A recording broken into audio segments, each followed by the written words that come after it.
Welcome back, beloved family. Thank you so much for passing by to click on this channel. So you guys remember Emmason, Comfort Emmason, what really happened in the airline that was harassed, beaten, almost stripped off half naked.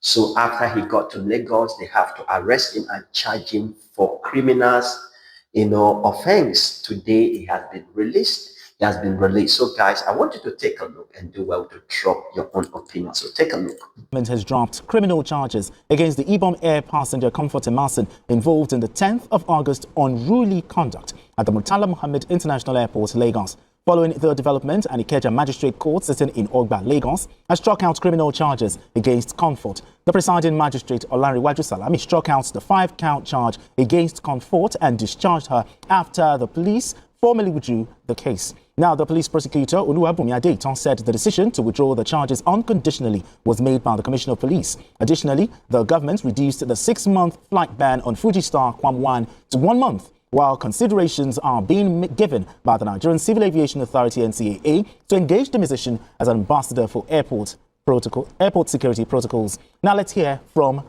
the defense. The case has been officially withdrawn before the magistrate, and then Comfort has been discharged. So that was what transpired today. The prosecutor came, brought an application for withdrawal from the Commissioner of Police, Ikeja, and presented it to the magistrate. And then our application was that we had no objection. So that's officially all for the case for now. Since a viral speech has been issued by the Federal Ministry of Aviation or by the Federal Minister of Aviation, my learned senior Festus Kiyamo. So I think the matter should be laid to rest. So it's an unconditional withdrawal. So, and then Comfort has been discharged. Okay, thank you. Yes, I'm a lawyer, but I'm appearing this morning, and I'd like to just stick to that. Now, I was sitting to her immediate left.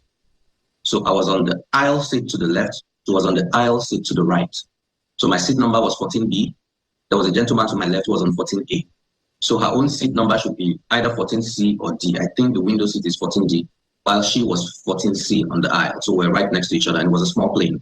So I think the distance between us was no more than 2 feet. Yeah, so I heard everything. I saw all that transpired. And yes, she was triggered.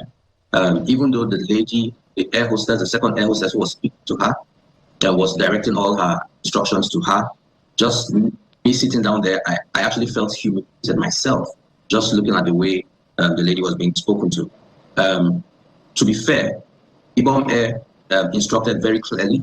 The first air hostess that came instructed very clearly, no airplane mode, switch off your phone. After takeoff, then you can put on and put flight mode. So it was very clear. The first air hostess addressed us on the emergency exit row protocols. After she did that, she spoke to Miss Emmason and said, please switch off your phone. She told her twice, and then this first air hostess left to continue her duties. The second air hostess, who is the one blocking exactly who is being shown now, that second air hostess now came towards us in the emergency exit and stood, even from her posture, see that she came for trouble.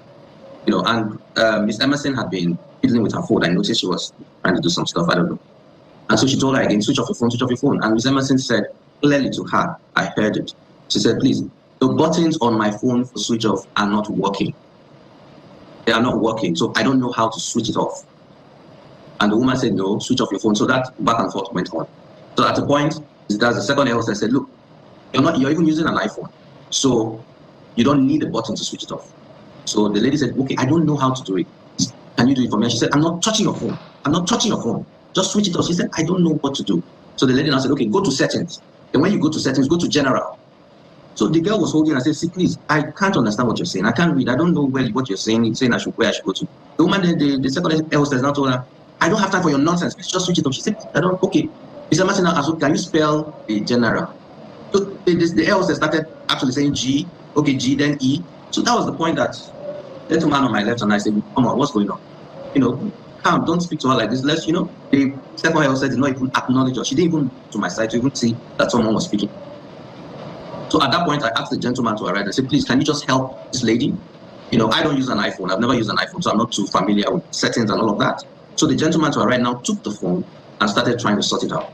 So when that was going on, Miss Emmason started talking to the second air hostess. I said, why are you embarrassing her like this? Why? I mean, why? And then the air hostess told her, you better keep quiet now. If you say another word, I will deal with you.